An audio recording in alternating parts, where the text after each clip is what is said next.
এটি হচ্ছে জান্নাতুল মুআল্লা, যেখানে আল্লাহর হাবিব সাল্লাল্লাহু আলাইহি ওয়াসাল্লামের কলিজার টুকরা অর্ধাঙ্গিনী জীবনসঙ্গিনী, ইসলামের সর্বপ্রথম যিনি ঈমান এনেছিলেন হযরতে উম্মাহাতুল মুমিনিন খাদিজাতুল কুবরা রাদিয়াল্লাহু তাআলা আনহা যে কবরস্থানে শায়িত আছেন, যে কবরস্থানের নাম হচ্ছে জান্নাতুল মুআল্লা, সেই জান্নাতুল মুআল্লার কবরস্থান।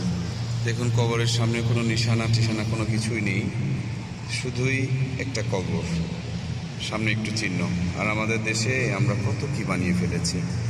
আল্লাহ বাড়াবাড়ি ছাড়াছাড়ির কবল থেকে ইসলামকে হেফাজত করুক, আল্লাহ আমাদেরকে সঠিক বুঝ দান করুক, আমিন।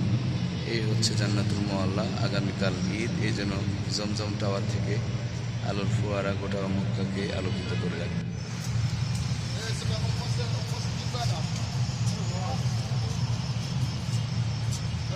Vamos